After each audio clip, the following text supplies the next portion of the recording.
네, 경제 읽어주는 세상의 창, 매경의 창 시작하겠습니다.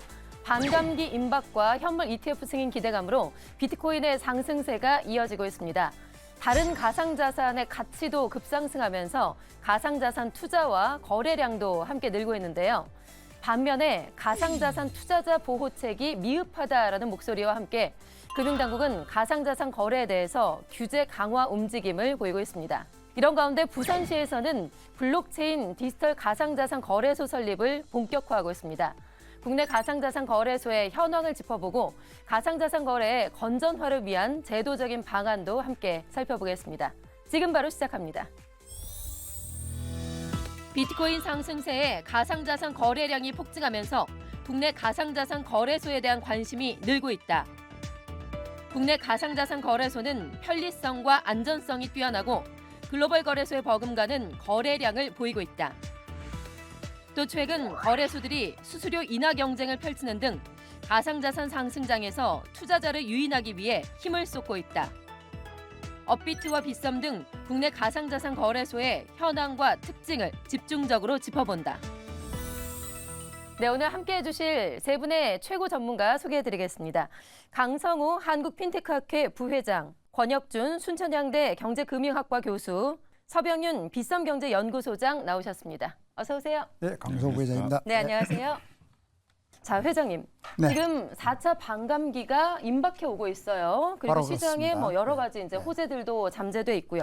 그런데 지금 비트코인 시장이 사실 최근에 들어서 힘을 받지는 못하고 있는 것 같아요. 이게 그렇습니다. 선반영이 된 건지 지금의 현재 시장을 좀 어떻게 분석을 하시는지요? 제가 여러 가지 그 자료를 봤을 때 지금 네 가지 상승 요인이 동시 왔던 사례가 없습니다. 예. 첫 번째는 미국의 그 비트코인 현물 ETF 승인을 했었죠. 예. 그리고 그 이제 4월 달에 반감기가 있단 말이죠.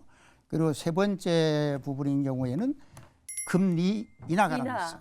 네. 그다음에 네 번째 사람들이 예측을 못하고 있지만 달러 가치가 하락함으로 인해서 금과 비트코인의 신규 수요가 생기고 있는 예. 네 가지 수요가 동시에 생겼던 사례는 전체적으로 없다.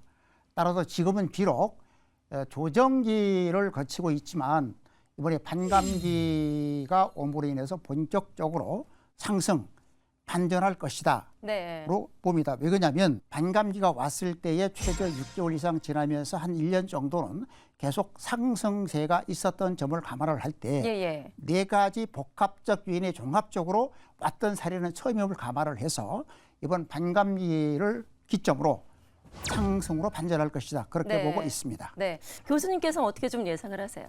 네, 아까 전에 핀테크 부회장님이 말씀하신 대로 여러 복합적으로 되는 건 솔직히 처음입니다. 근데 이제 그 중에서 이제 여러 가지 선방영된 프라이스가 이미 거기에 이제 다다른 부분도 있고 기간이 들어와서 이제 차익 실현에 대한 부분들을 생각하는 부분들이 좀 있기 때문에 투자를 하실 때는 약간의 좀 복합적인 이런 요 변수들을 좀 생각을 해보셔야 되는데 근데 이제 오늘 아침에 좀 뉴스를 보니까 이제 금리에 대한 부분. 여기서 말하는 금리는 저희 나라 국내 금리가 아니라 항상 미국 USD의 금리인데 금리를 그렇게 빨리 내릴 것 같지 않다라는 약간 시사점이 나온 부분이라서 네, 차츰 시기가 늦어지고 있는 것 같긴 해요. 맞습니다. 그래가지고 여러 가지 복합적인 요인에서 그 금리가 아직 떨어지지 않았다는 부분에 상승 동력에 대한 부분들을 이 금리를 어느 정도 계산을 해서 넣어야 될지를 본인들이 아마 투자가들은 판단을 할 겁니다. 그리고 그러한 소식은 누가 먼저 할까요? 일반 우리가 말하는 주식시장의 자본시장의 개미들이 아니라 기관이 먼저 알기 때문에 이 기관의 움직임을 주의 깊게 지켜봐야 되는 것도 이번 상승이냐 아니면 이것의 약간의 숨고르기냐 이런 부분들을 약간 판단을 해보셔야 됩니다. 자, 이제 본격적으로 오늘은요. 가상자산 거래소에 대해서 이야기를 좀 나눠보겠습니다. 우리 국내에 가상자산 거래소 대표적으로 일단 여러분들이 많이 아시는 뭐 빗썸, 업비트 등이 있는데요. 이 밖에도 5대 가상자산 거래소가 또 있습니다. 소장님, 실제로 우리 국내 가상자산 거래소의 특징이 편리함과 안전성이 있다고 들었어요. 다른 해외 거래소들에 비해서 이걸 특별히 장점으로 특징으로 꼽을 수가 있는 건가요? 제가 사실 그 편리성이라는 거 한국인으로서 한국 거래소를 사용하면 당연히 편리하고요. 해외 거래소 사용하기 굉장히 쉽지 않습니다. 저희가 이제 스테이블 코인이라는 뭐 USDT 같은 스테이블 코인을 사서 달러와 같은 역할을 하는 거죠. 해외 거래소에 보내야 되고 네. 트래블룰이라는 어떤 규제도 지켜야 되고요. 아, 그러니까 미국에 주식 투자하는 것처럼 그렇게 간편하고 쉽지가 않다라는 거죠. 맞습니다. 예.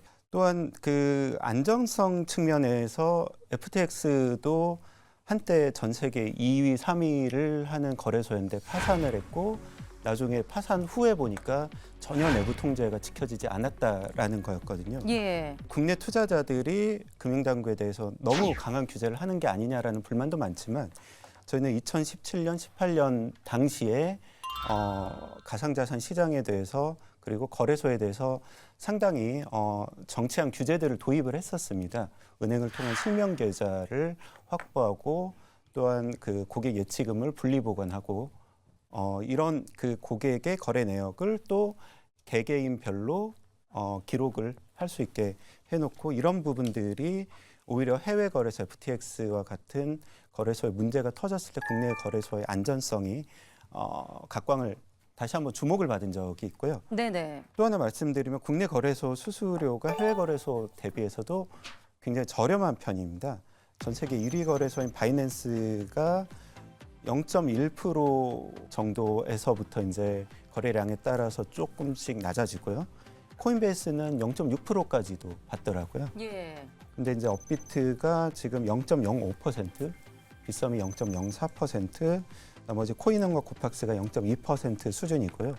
국내 증권사의 증권 거래 수수료와 거의 비슷한 수준이고 또 하나 재밌는 게 아직 그 가상자산 시장은 증권거래세와 같은 거래세가 없다 보니까 그 고객들이 체감하는 수수료는 굉장히 저렴한 편이다라고 말씀드릴 수 있을 것 같습니다. 네. 그러니까 뭐 당연히 한국인이니까 편리성에 대해서는 뭐 두말할 필요가 없을 것 같고요. 안전성 측면에서도 해외 거래소보다는 우리 국내 한국 거래소가 특별히 더 장점이다라고 얘기를 하는데요. 안전성과 관련해서 트래블 룰 규칙을 적용하고 있다라고 하더라고요. 국내에서는 그만큼 자금 이동의 투명성을 보장해 준다라고 하는데 이게 어떤 규칙인가요? 어떤 일정 금액을 외국으로 보낸다든지 네. 국부 유출을 막기 위한 하나의 방편입니다. 그래서 그때 금액에 대한 여러 가지 규정이라든지 이런 부분들을 전부 다 세세하게 이미 아까 전에 소장님이 말씀하신 대로 그 적용하기 때문에 국내 거래소에 대한 부분들은 규제 당국에서 항상 보고 있고 모니터링하고 있어서 예. 지금의 거래소는 좀 어느 정도 시장성이나 아니면 비즈니스 모델에 대한 부분은 잘 모르겠으나 순위에 대한 부분들도 엎치락 뒤치락 한 적도 있지만 이제는 약간 고정화되면서 이러한 룰들을 계속 트래블 룰 아까 제가 했던 그 외국에서 돈이 나간다든지 들어온다든지 자금 유출에 대한 부분들 이런 것까지 전부 다 모니터링하기 때문에 네. 이 5개의 거래소가 준법을 하면서 지금 상당히 크고 있고 그래서 KRW 즉 코리안 원화 그리고 원화 계좌를 개설해서 KYC 인증 그러니까 Know Your Customer 그러니까 누군지를 알게 되는 거고 그래서 누가 보내고 누가 받고 얼마를 보내고 이런 게 다 기록에 남는다라는 거죠. 예, 그렇죠. 과거에는 그렇지 않은 거래소도 상당히 많았던 겁니다. 근데 이제는 아시다시피 우리나라는 포저티브 규제입니다. 그러니까 네거티브 규제가 아니라 포저티브 규제라서 이러한 룰들을 정해놓고 이 룰을 따르고 지켜야 된다는 건데 지금 5대 거래소 그리고 대표적인 업비트나 빗썸 같은 경우 그리고 코인이라든지 이런 거래소는 상당히 규제 당국의 모든 규제와 법칙을 잘 따르고 있는 게 사실입니다. 그래서 어느 정도 안정성이 있다고 하는데 이게 약간의 그 코인의 선택에 대한 부분들 때문에 거래소가 이렇게 나뉘는 부분도 있거든요. 소위 말해서 옛날에는 알트코인에 집중돼 있던 투자가들이 전부 다 이제 메이저 코인으로 옮겨가는 이런 모습을 보였다는 부분은 이제 투자가들이 이제 이거 사면 무조건 오를 거야 이런 거에 이제 현혹되지 않고 그리고 자기가 거래소를 선택할 때도 어느 정도의 룰을 지키고 이 거래소에서 거래하게 된다면 내 자산은 내가 잘못 판단하지 않는 한 지켜질 것이라는 믿음이 상당히 있는 편입니다. 네. 아까 전에 소장님이 말씀하셨다면 2위였던 FX도 바로 파산을 했잖아요. 그렇죠. 이런 것들은 솔직히 이제 내부라든지 안 그러면 이제 금융당국의 규제가 상당히 안 들어간 소위 말해서 이제 네거티브 규제 안에서 컸던 기업이 있던 거죠.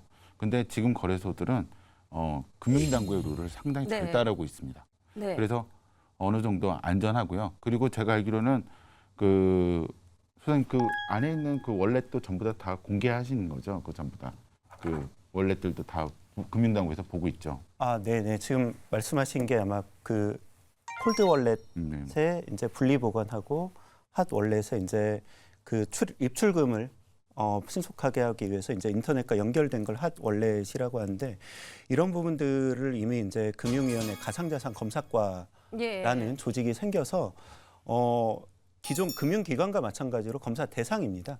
그래서 현재 5대 거래소들 계속 그 금융당국의 검사를 받고 있고요. 이런 것들을 통해서 투자자 보호가 미흡한 측면들 계속 지적을 받고 개선을 해나가고 있습니다. 네. 네, 세계적으로 굉장히 안전한 거래 환경이라고 말씀드릴 수 있을 것 같습니다. 네. 그러니까 법적인 규제, 제도 안에서 움직이기 때문에 충분히 안전성이 있다라고 볼 수가 있겠고요. 그래서 뭐 자금 세탁 방지나 우리는 실명을 확인하고 은행에 계좌를 터서 이렇게 가상자산을 사고 팔 수가 있는 거잖아요. 이러기 그렇죠. 때문에 훨씬 더 안전하다라고 볼 수가 있는 거죠. 그렇습니다. 지금 우리나라 같은 경우는 이제 27개 거래소 중에서 현재 5개가 은행 계좌를 받아 있는 원화거래소라고 하잖아요.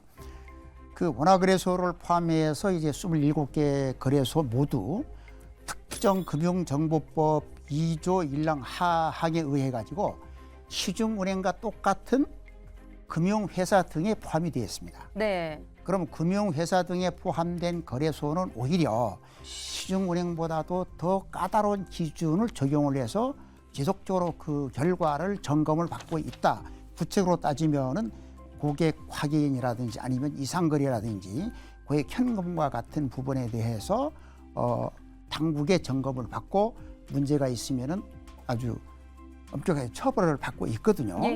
그리고 이제 하나 더 우리가 그 소비자들께서 아실 것은 7월 달에 시행되는 그 1단계 가상자산법 6조에 보면은 고객들이 거래소에 예치한 금액은 확실히 보장이 됩니다. A 거래소의 강성호가 예를 들어 1억 원을 예치를 했잖아요. 네네. 그러면 그 A 거래소인 경우는 은행에다가 강성호 명의로 거래소 명의가 아니라 강성호 명의로 예치를 해야 됩니다. 거래소가 은행에 예치한 돈에 대해서는 거래소나 은행이 압류 또는 담보 제공을 할 수가 없습니다. 그리고 세 번째 부분인 경우는 최악의 경우에 해당 거래소가 파산을 했을 때는 그 고객 명의의 1순위로 반환을 해주도록 법적인 장치까지도 정확히 되어 있기 때문에 우리나라 같은 경우는 고객이 거래소에 예치한 돈에 대해서는 설령 그 거래소가 파산한다 하더라도 그대로 찾을 수 있을 정도로 안전성이 보장되어 있다는 것이고요. 우리가 이제 그 명확히 짚고 넘어갈 게 있습니다. 2022년 11월 달에 파산한 FTX 같은 경우는 조세 회피, 규제 제로 지역이 바하마에 있었습니다. 그게 미국이 아닙니다. 그리고 지금 세계 1위 거래소라고 하는 바이낸스 같은 경우만 하더라도 조세 회피, 세금 내지 않고 규제도 없는 지금 케이먼 군도로 알려져 있거든요. 소비자 여러분들이 명확히 알고 계셔야 될 것은 세계 1위 거래소라고 해서 바이낸스를 믿으면 안 된다. 왜? FTX와 같이 정부 당국의 규제를 받지 않는 규제 프리 지역에 있기 때문에 만약 이 경우에 바이낸스가 어떤 파산 같은 거 문제가 생겼을 때는 소비자들은 보호받을 수 있는 장치가 없습니다. 만약 이 경우에 그 바이낸스가 대한민국에 있다면 그럼 이런 여러 가지 법적 장치에 의해서 고객이 돈은 은행에 예치를 한다든지 해서 보호를 받겠지만 바이낸스와 같은 조세 회피 규제 제로 지역에 있는 거래소를 거래할 경우는 언제든지 문제가 생겼을 때 고객들이 피해 보상을 받을 수 없다는 점을 명확히 인식할 필요가 있습니다. 네, 우리나라 그 거래소 중에 원화 거래소가 5곳이 있고요. 전체적으로 정부가 승인한 곳만 26곳. 이 밖에도 여러 가지 이제 코인 거래소가 있다고 하는데 뭔가 컨트롤 타워가 좀 필요하지 않을까 싶어요. 그 컨트롤 타워라고 일컬어지는 게 지금 5대 거래소 중에 공식 합의체라고 하는 닥사가 있는데 이 닥사가 컨트롤 타워 역할을 제대로 하고 있는지, 한계점은 무엇인지, 문제는 없는 것인지 이 부분 혹시 교수님 어떻게 보세요? 물론 이 협의체에 대한 부분들은 이제 어떻게 보면 이제 정부에서 자율에 대한 부분들을 니네 5대 거래소들이 이제 거기에 대한 컨센서스를 이뤄서 어떤 소위 말해서 그 사기성이 어떤 ICO라든지 아니면 자체에 대한 그런 검열이라든지 이런 것들을 서로 협의하기 위해서 닥스라는 조직을 만들었는데 예. 이게 맨 처음에 취지하고는 다르게 이제 시장 마켓에 어느 누가 많이 갖고 있느냐, 고객을 많이 갖고 있는 네. 금액, 점유율을 얘기하는 거죠. 예, 그런 그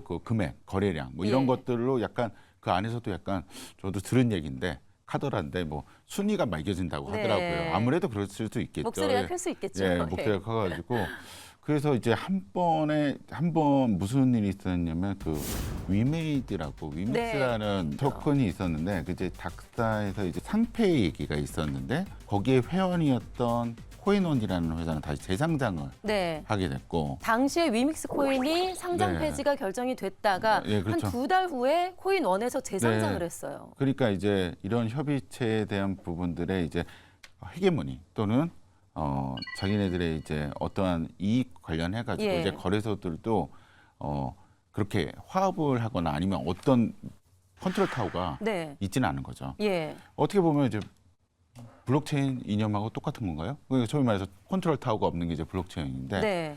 약간 그런 부분들이 좀 있긴 합니다. 근데 이제는 제도권에 이제 가게 되면 금융위원회가 할 거예요. 그 금융위원회가 하게 되면 지금 자본시장 감독하듯이 이렇게 여러 가지 규제로 금융소비자 보호의 측면에서 움직이지 않을까 이런 생각을 해봅니다. 맨 처음에 그 자본시장에 대한 부분들, 그러니까 소위 말해서 블록체인 프로젝트가 몇 가지 부산 블록체인 규제자유 특구에서 실행이 됐었거든요. 예. 이제 금융 관련된 것도 거기에 있었습니다. 이제 금융 관련된 게 있었는데 과거에는 이제 금융위원회 혁신과에서 이거를 혁신팀에서 이것을 좀 다루고 신기술이고 네. 금융혁신이기 때문에 이런 부분에서 이렇게 많이 얘기를 했었는데 지금은 블록체인 프로젝트라든지 일종의 금융에 관련된 거는 자본시장과에서 합니다. 그 소리는 뭐냐면 이제 규제 안에 듣고 그리고 거기다 제도 안에서 전부 다 이걸 육성하겠거나 아니면 이제 감독하겠다는 네. 얘기거든요. 어떻게 보면 자본시장에 대한 그 룰을 점점 이 토큰 시장에도 접목시키는 이런 컨트롤 타워가 생길 네. 거라고 봅니다. 네. 제가 좀 보완 발언을 네, 좀 짧게 한다면, 해주세요. 예. 네. 일본에는 이미 그 법적인 거래소 자율규제 협의체가 있습니다. 근데 하지만 우리나라 같은 경우는 현재 특정 금융정보법밖에 없다 보니까 거래소 자율규제 협의체를 법적 기구로 갈 수 있는 근거가 없거든요. 하지만 그 이번에 시행되는 7월 달에 시행하는 1단계 가상자산법에는 없지만 앞으로 제정하는 2단계 가상자산법에서는 일본과 같이 거래소 자율규제 협의체를 법적 기구로 만들 거기 때문에 앞으로는 일단은 거래소 자율규제 협의체가 법적 기능을 하고 예. 그것을 최종적으로 정부 당국이 감독하는 것으로 해서 민간 컨트롤 타워인 법적 기구로서 전 거래소가 참여하는 거래소 자율규제 협의체가 한 2년 정도 지나면은 발족하게 됩니다. 지금 논의가 되고 있는 단계인 건가요? 2단계 그 1단계 가상자산법 부대 의견에 보면 2단계 가상자산법 입법 대상으로 그 일본 사례와 같이 거래소 자율규제 협의체를 예. 법정화시키자라고 하는 조건이 들어 있습니다. 예.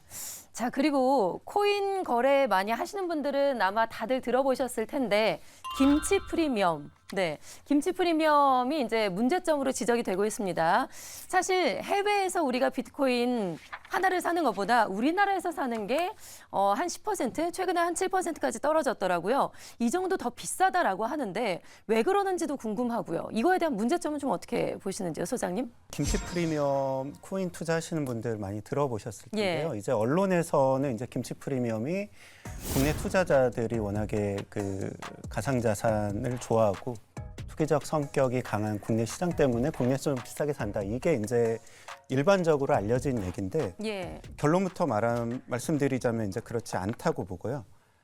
가장 큰 원인은 원화로 살 수 있는 비트코인의 수가 더 적기 때문인 거고요. 그 이유는 우리 그 시장에서 가격이 어느 시장에서 사든 이제 같은 물건이면 이제 비슷해질 수 있는 이유는 차익 거래라는 아비트리지가 가능한 시장에서는 이제 자연스럽게 가격이 비슷해지게 되거든요.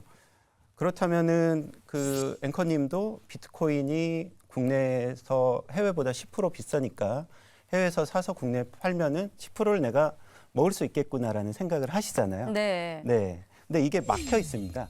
국내 규제 때문에. 네, 네. 첫 번째는 이제 외판 거래법에 있어서 그 개인으로 치면은 1년에 연간은 5만 불에서 이제 10만 불로 늘었는데 1억 3천 정도 한도가 이제 해외 송금 한도고요.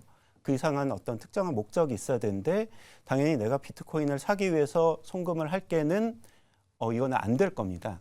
안 되는 거고요. 두 번째는 그렇다면은 기관에서 이것을 법인에서 내가 사업을 하는데 사업체를 해외에 만들어서 비트코인을 사서 국내에 팔면 되지 않을까라고 하지만 국내에는 이제 법인과 기관의 코인 계좌, 가상자산 계좌 개설이 금지되어 있습니다. 행정지도로 금지되어 있고요. 여기도 막혀 있고요. 세 번째로 그렇다면은 내가 국내에서 비트코인을 사면은 말씀하신 대로 10% 손해를 보고 시작하기 때문에 미국에서 출시된 비트코인 현물 ETF를 사면 되지 않을까라고 생각했는데 이번 또 막혀 있죠. 방법이 없는 겁니다. 다 법적으로 걸리는 거네요. 사실 이게 이제 저는 규제 이슈라고 보고요. 김치 프리미엄이 굉장히 높아지면은 시장이 과열됐다라고 보고 이게 낮아지면은 좀 이제 시장이 침체되어 있다라고 보는데 이게 어떤 국민성이라든지 뭐 투자자들의 성향이라기보다는 제도의 이슈라고 보고 있고요. 이런 부분에 있어서는 좀 왜곡된 시장을 좀 국내 투자자들이 출발부터 10% 뒤에서 시작해야 되는 이런 좀 불합리한 규제는 좀 풀어줄 때가 되지 않았나라고 개인적으로 생각을 하고 있습니다. 네. 자, 이렇게 국내 가상자산 거래소의 현황을 살펴봤는데요. 이어서 부산 디지털 가상거래소의 의미와 함께 가상자산 거래 건전화 방안까지 알아보겠습니다. 부산시가 주도해 추진 중인 부산 디지털 자산 거래소의 청사진이 공개됐다. 원자재와 귀금속 등의 자산을 블록체인 기술을 활용해 토큰화해 24시간 자유롭게 거래하는 거래소를 표방하며 오는 10월 본격 영업을 시작할 예정이다. 부산 디지털 자산 거래소의 실험은 과연 성공할 것인가? 부산 디지털 자산 거래소의 설립의 의미를 짚어보고 향후 디지털 자산 시장 업계에 미칠 파장을 전망해 본다.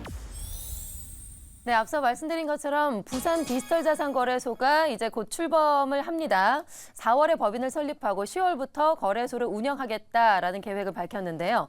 부산 디지털 자산 거래소의 출범 의미를 좀 어떻게 두시나요? 부산 디지털 자산 거래소는 우선 가상 자산 거래소는 아니고요. 예. 기금속이라든지 원자재와 같은 실물 자산 등을 토큰화하는 거거든요. 그럼 여러 가지 조건을 봤을 때 참 타이밍이 좋다.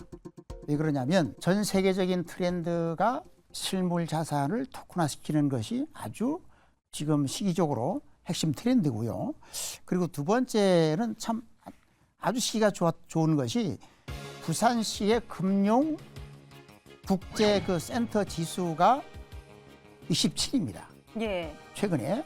그리고 처음으로 아시아 10위권 이내인 9위권에 진입을 했더라고요. 뿐만 아니라 앞으로 중요성이 있다고 봐야 될 금융도시 중에서 부산이 7위입니다. 서울이 1위고 그다음에 뉴욕이 8위예요. 앞으로 그 중요하게 봐야 될 금융도시의 7위가 부산이기 때문에 부산이 충분한 경쟁력을 갖고 있다는 것이고요. 그다음 세 번째는 국가적으로 봤을 때 부산을 싱가포르나 상하이와 같은 국제 자유도시로 발전시키기 위한 부산 글로벌 허브 특별법을 지난 1월에 국회에 발의를 했습니다. 그리고 하나 더 봐야 될 것은 중국이 홍콩 보안법을 발의했습니다.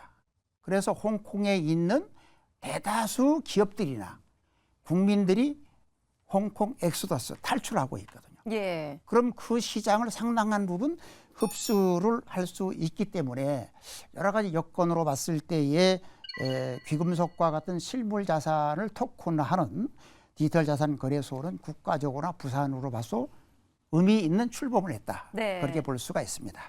지금의 환경과 시기적으로 상당히 좋은 타이밍이다. 타이밍이 좋고 국가적으로 봤을 때에서 디지털 금융 강국 코리아의 일정한 부분 역할을 할 수 있겠다 그렇게 봅니다. 부산시 주도로 꽤 오랫동안 준비를 해온 것 같아요. 블록체인 사업 특화 도시 탈바꿈 프로젝트. 이름이 상당히 깁니다. 엄청난 프로젝트를 준비해 왔는데 지금까지의 상황을 보면 뭐 준비가 좀 잘 됐다라고 평가를 하세요? 어떻게 좀 전망하세요? 부산은 맨 처음에는 블록체인을 시작한 게 중기부의 규제자유특구, 블록체인 규제자유특구로 블록체인 사업을 시작했습니다. 예. 그때 당시는 이제 문재인 정부였기 때문에 토큰이라든지 코인 쪽은 생각을 하지 않고 블록체인이 갖고 있는 분산원장 기술, 그 분산원장 기술에 대한 사업 모델을 거기다 접목시켜서 시작을 했었죠. 제가 2019년도에 처음으로 부산 디지털 자산 거래소 그 제안서를 썼었습니다. 예. 19년도에 그때 당시 현행법상으로 다른 현물이라든지 다른 증권을 거래할 수 있는 ATS, 즉 대체거래소를 가지고 제가 법안을 가지고 그때 제안서를 썼었습니다. 대체거래소요? 대체거래소죠. 예. 왜냐하면 현행법상으로 뭐 그 업비트를 하자 아니면 또 빗썸을 하자라는 건 솔직히 그때 당시는 토큰에 대해서는 좀 안 좋게 보는 시기였고 그러면 이것으로 디지털 자산 거래를 하려고 한다면 현물 거래를 한다고 한다면 2015년도에 법안이 통과된 대체거래소에 대한 부분들을 생각해서 이것을 하자 해서 제가 제안서 작업을 했었습니다. 금융도시고 그리고 KRX도 가 있고 기보도 가 있고 기술보증증권 서부터 시작하고 하다못해 뭐 허그도 거기 들어가 있습니다. 그 도시 주택공사 다 거기 금융인데 문제는 이것을 들었는데 ATS를 가지고 제안서를 딱 하려고 하니까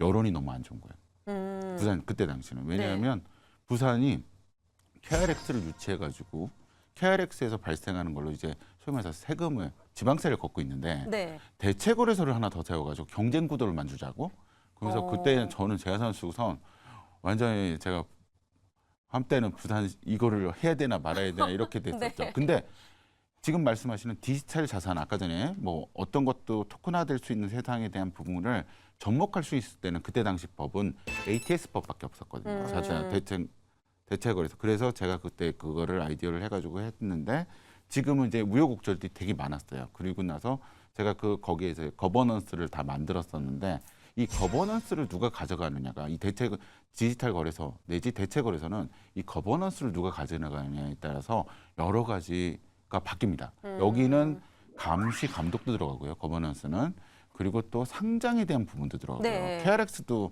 상장 협의회가 있듯이 이러한 모델들이 전부 다 됐기 때문에 그때 당시 제가 쓴 제안서 안에는 웬만큼 거래 법을 준수하지 않고서는 이 컨서에 들어갈 수 없는 그렇게 짰었었죠.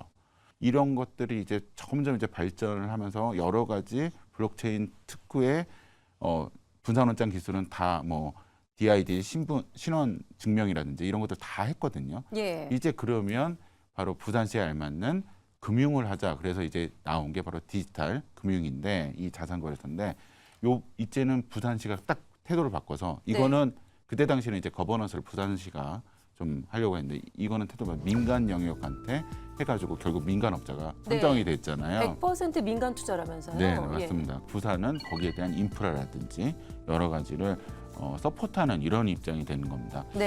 물론 이 거래소가 잘 된다, 안 된다는 솔직히 지금은 얘기하기 되게 힘듭니다. 기존에 있는 업비트라는 빗썸이라는 게 디지털 자산의 큰 강자였고 지금도 고객층이 상당히 많고 여기서 만약에 부산에서 그것을 하게 된다면 그 STO라고 있어요. 시크릿 토큰 오퍼링이라고 해가지고 이 증권형 토큰에 대한 부분들을 시도를 하지 않을까 이런 생각이 듭니다. 그러니까 물론 디지털 자산 거래 자산이라고 하면 토큰도 포함되어 있고 STO도 포함되어 있고 여러 가지 NFT도 포함되어 있는데 이걸 전체를 아우르기 전에 맨 처음에 스타트는 제가 보기에는 STO를 좀 시작하지 않을까 이렇게 봅니다.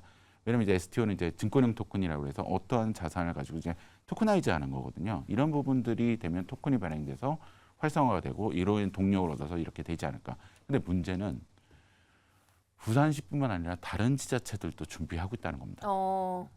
네, 그래서 참 녹록하진 않아요, 되게. 이게 지금 부산시가 맨 처음에 블록체인 특구로 이제 시작을 했고 그리고 여기에 대해서 모든 사람들이 블록체인 하면 부산 그리고 AI 하면 광주 이렇게 생각을 하고 있거든요. 지금 이렇게 하고 있는데 이게 만약에 되는데 지자체가 어떠한 의지를 가지고 자기가 먼저 ATS는 솔직히 설립하면 되는 거거든요.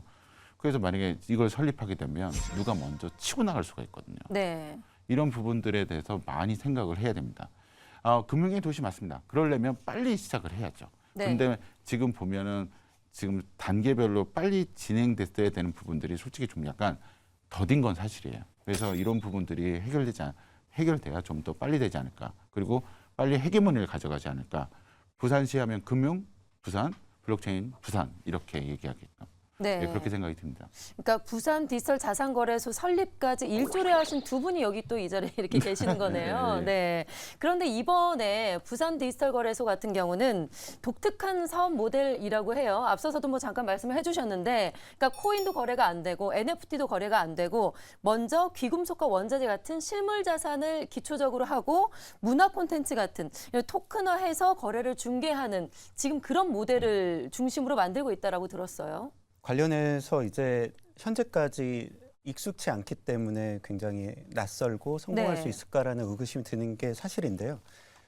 세계적인 컨설팅 그룹 BCG에서 낸 보고서에 따르면은 2030년까지 전 세계 GDP의 10%, 약 16조 달러 정도의 가치가 토큰화되어 거래될 것이다라고 발표를 한 바가 있습니다. 그리고 현재 그 블록체인 산업 이 업계에서 가장 뜨거운 아이템이 RWA, Real World Asset이라는 실제 현실 세계에서 존재하는 자산을 토큰화해서 네. 거래하는 이 부분이 굉장히 각광을 받고 있거든요. 그러니까 이 부분은 비트코인을 포함한 가상자산을 어떻게 보느냐에 따라서 달라진다고 보는데요. 비트코인이라는 게 각광을 받는 이유 자체가 2009년부터 현재까지의 모든 거래 내역이 이 블록 안에 모두 다 있습니다. 한국거래소에서 전자증권을 가지고 예탁결제과 한국거래소에서 거래하는데 이거는 그 한국거래소에 있는 서버에 이 거래 기록이 다 들어있는 것이고요. 이제 블록체인 기술로 이 거래 기록을 기록하게 되면 어떤 일이 일어나냐면 전 세계 모든 사람들이 이 기록을 투명하게 볼 수 있게 됩니다.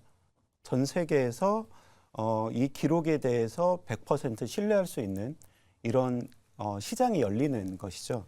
그렇기 때문에 굉장히 모든 우리가 생각할 수 있는 모든 말씀하신 대로 귀금속, 원자재, 지식재산권 이런 것들을 토큰화해서 거래할 수 있게 되고요. 그리고 이게 지금 코인 시장처럼 24시간 거래가 가능하고 전 세계에서 접근해서 투자를 할 수 있게 됩니다. 그리고 또 하나 이제 중요한 게 스마트 컨트랙트라고 들어보셨잖아요. 스마트 컨트랙트라는 게 예컨대 이런 겁니다. 저희가 지적재산권, 내가 이 노래에 대한 원작자여서 이 저작권을 돈을 받고 팔았어요. 근데 내가 가지고 있을 때는 이게 별로 히트를 못했는데 어느 순간에 갑자기 역주행을 해서 빵 떴다면 네. 원작자는 굉장히 억울할 거잖아요. 그렇죠. 이런 사례들이 실제로 많이 있습니다. 네. 예, 예. 그런데 스마트 컨트랙트라는 걸 통해서 예컨대 저작권이 2차 거래, 3차 거래가 되더라도 원작자에게 그때 얻어진 수익 한 20%는 줘야 된다라는 걸 계약에 넣어둘 수가 있어요. 네. 이 계약이 자동으로 실행되는 겁니다. 이 계약이 블록체인 기술을 활용하지 않으면 내가 변호사를 사든지 아니면 내용 증명을 보내든지 해서 이러한 것들을 실행을 시켜야 되는데요. 블록체인 기술을 통해서 거래하게 되면 이게 자동적으로 실행이 된다는 거죠. 굉장히 좀 혁신적인 어떤 시장이 열릴 수 있을 것으로 생각하고요. 이런 시도들이 세계적으로 지금 일어나고 있지만 이렇게 지자체가 좀 앞장서고 정부의 지원을 통해서 이루어진 시도는 지금 거의 없는 것으로 파악되고 있기 때문에 부산에서 좀 의미 있는 시도를 하고 있고 성공할 수 있는지 한번 잘 지켜봤으면 하는 바람입니다. 네, 기대가 됩니다. 자, 그리고 이번에 부산 디지털자산거래소의 초대 대표로 김상민 전 의원이 그렇죠. 대표로 선임이 됐어요. 세계 최초의 블록체인 기술을 기반으로 분권형 상품 거래소가 될 것이다. 라고 밝혔는데 분권형 상품 거래소라는 게 어떤 의미를 가지고 있는지 이 부분도 좀 궁금해요. 예. 2022년 11월 달에 그 FTX가 파산을 하잖아요. 예. 그러면 원인이 뭐냐? 예탁결제, 상장감시, 시장감시와 같은 모든 부분을 그것도 상층부의 소수가 틀어주었단 말이죠. 네네. 감시 기능을. 그렇죠. 네. 그럼 누구도 감시를 하지 못하다 보니까 그 소수의 집중된 권력의 일탈로 인해서 결과적으로 파산하고 피해자들이 상당한 손해를 봤단 말이죠. 예, 엄청났죠. 바로 그런 것을 보고 작년도에 전 세계 금융기관 기구들이 방향을 틉니다. 예. 2022년도까지는 블록체인이기 때문에 신산업이기 때문에 규제를 하지 마라. 그리고 대부분의 정부기관들이나 국제기구도 일정한 부분 동의를 했거든요.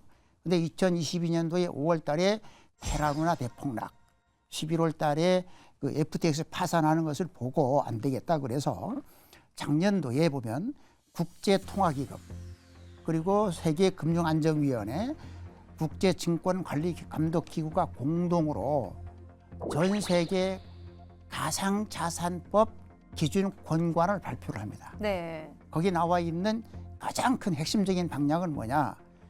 가상자산이나 디지털 자산도 주식과 같이 전통 금융권에서 갖고 있던 법안을 거의 동일하거나 유사한 수준으로 갖고 가서 규제를 하겠다라고 하는 것이죠.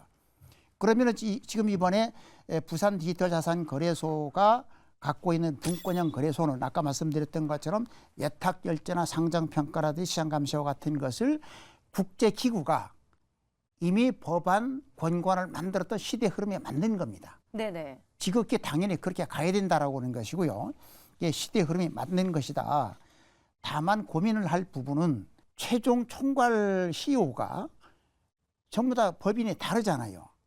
그러면 다른 법인들이 저마다 자기들이 주장을 펼쳤을 때 그걸 어떻게 조화롭게 조정을 해서 그 공공성 플러스 사업성을 가미할 것이냐 하는 부분이고, 그다음 더 고민되는 부분인 경우는 지금 부산 디지털 자산 거래소 같은 경우는 비록 자금은 부산시가 출자를 하지 않습니다. 하지만 법안을 만든다든지 환경적인 측면에서는 부산시가 직접 개입돼 있거든요. 예. 그리고 부산시만 개입되어 있는 것이 아니라 그 부산을 글로벌 허브 도시로 만들기 위한 법령 중에 보면 금융위원회까지도 그 역할을 하도록 되어 있습니다. 즉 광역자치단체인 부산시 그리고 정부기관인 금융당국까지도 들어가 있기 때문에 기업이 갖고 있는 사업성, 수익성 플러스 공공성을 동시에 가야 되는 이런 부분이 고민은 있지만, 분권형 디지털 자산 거래소라고 하는 것은 지금 국제기구가 권장하는 제도적 방안과 아주 동일하게 가는 것이기 때문에 시대적으로 맞다. 그렇게 네. 평가를 할 수 있습니다. 네.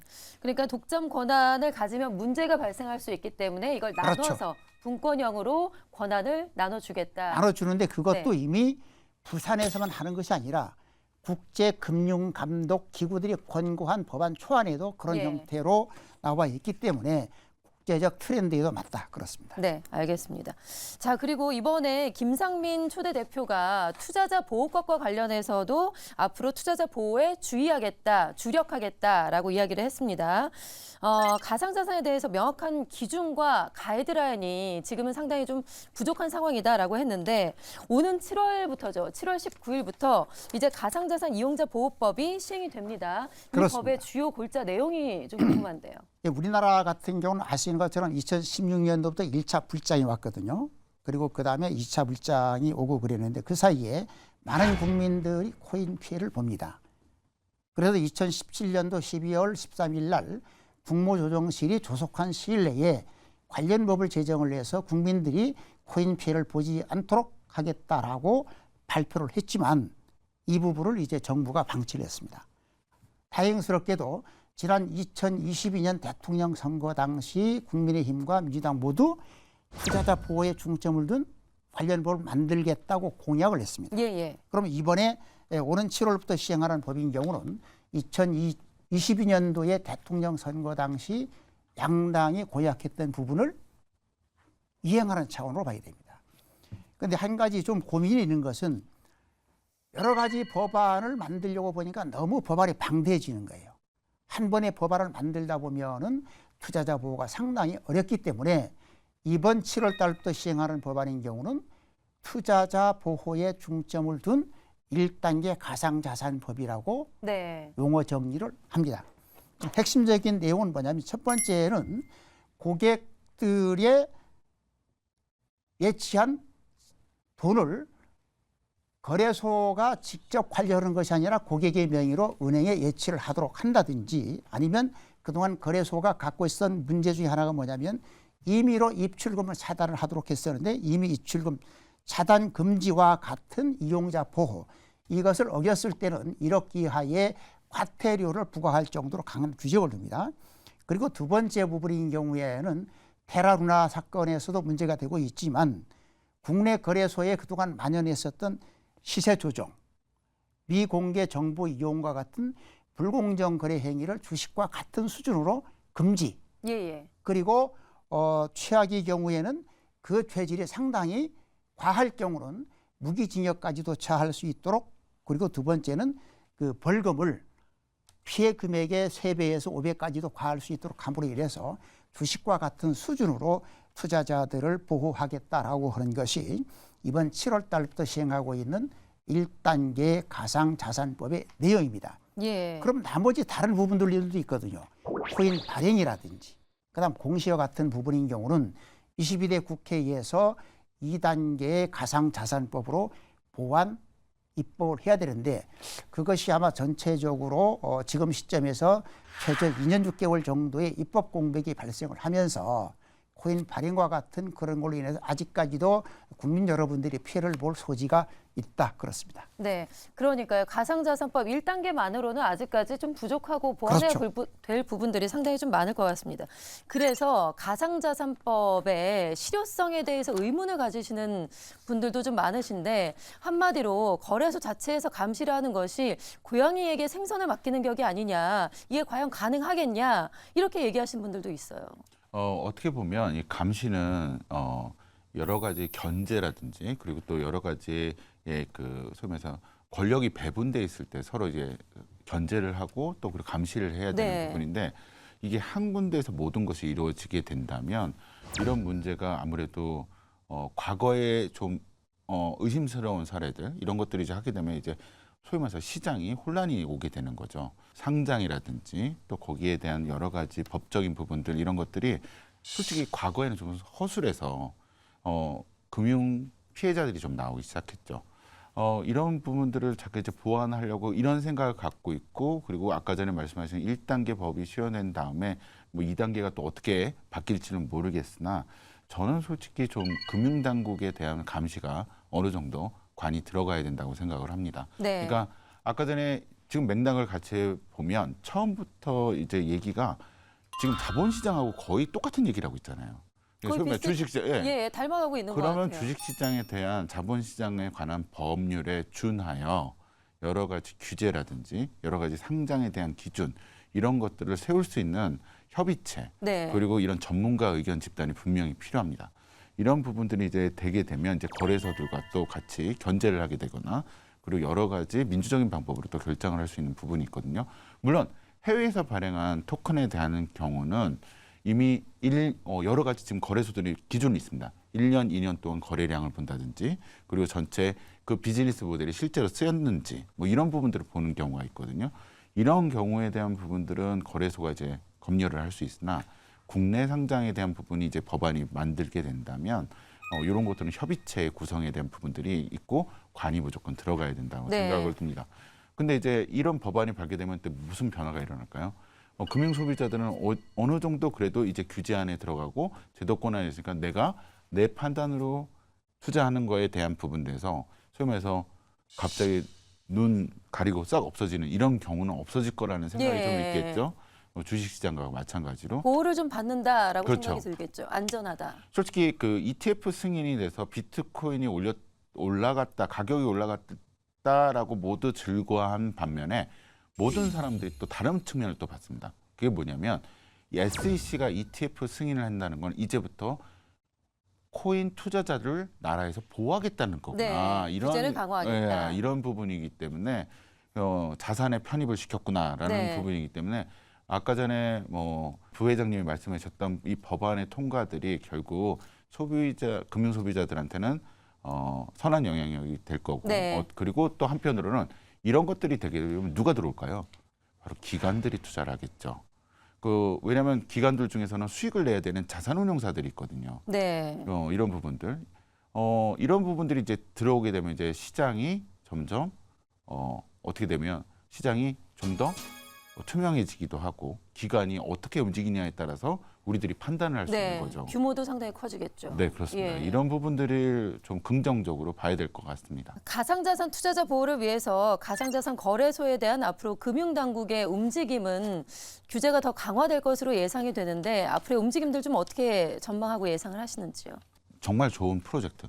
들판 나가 보시면 잡초들도 많지만 향기 나는 꽃도 있습니다. 예, 그거를 이제 찾아내는 부분인데 그 스타트가 이제 증권과 같은 STO라든지 그리고 또 여러 가지 콘텐츠에 대한 조각 판매라든지 이런 부분들에 대한 규제 그리고 또 제도 이런 것들이 되게 되면 금융 소비자들은 되게 선택권에 대해서 되게 반길 거라고 생각이 됩니다.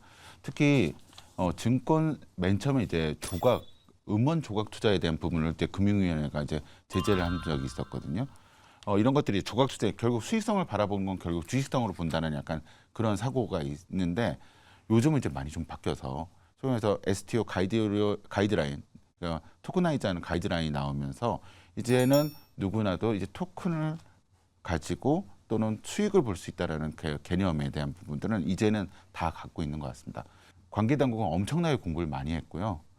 이 부분에 대해서 스페셜리스트를 외부에서도 많이 그리고 학계 그리고 업계에서도 많이 있는 걸 사실입니다. 특히 거래소 같은 경우는 이제는 금융당국과 지금 같이 5대 거래소, 제가 말씀한 5대 거래소는 금융당국과 지금 발을 같이 맞추려고 하고 있습니다. 오히려 이것이 산업으로 인정되어 더 큰 사업으로 또는 기회로 만들 수 있기 때문에 이런 부분들은 좀 긍정적으로 본다고 생각됩니다. 마지막으로요. 뜨거워지는 가상자산 시장에 대해서 정부가 어떤 역할을 해야 된다라고 보시는지요?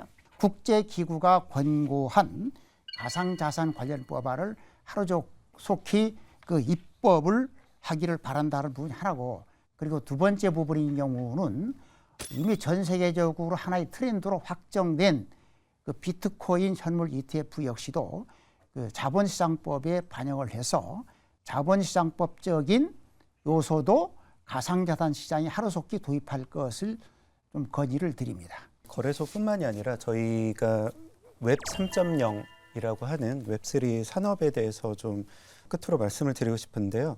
일본이 그 디지털 후진국이라고 저희가 불러왔고 디지털 시대가 되면서 우리가 일본을 앞선 거 아닌가라는 저희가 생각들을 많이 하지 않습니까?